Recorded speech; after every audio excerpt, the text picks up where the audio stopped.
Magandang umaga mga kaibigan ko. Ay nako, nahuli. Anak na naman ng iho. Wala talagang tangigi. Maliliit lang ito. Iho ito.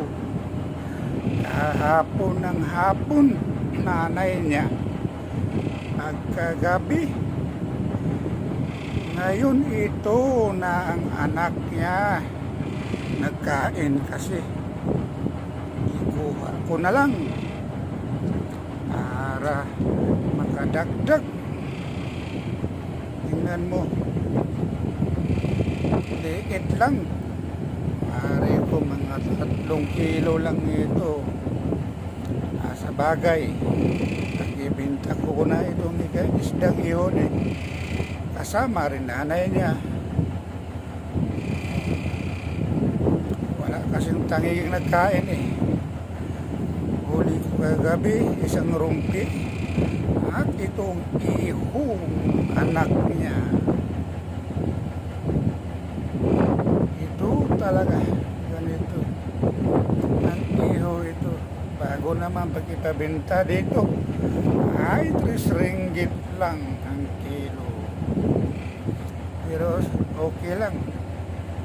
At least kalau itapon ko ito, hindi rin mapirahan.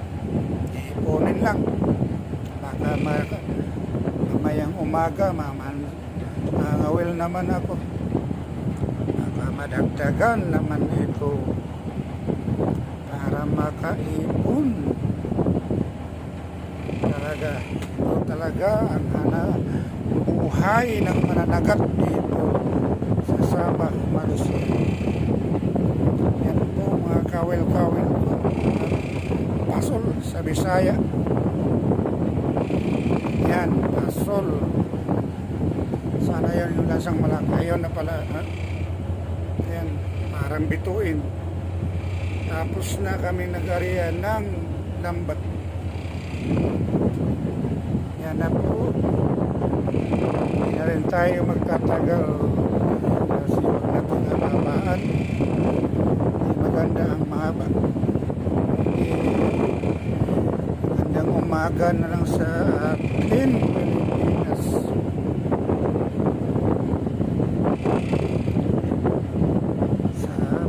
Bukas na naman tayo may magkain. Bye-bye.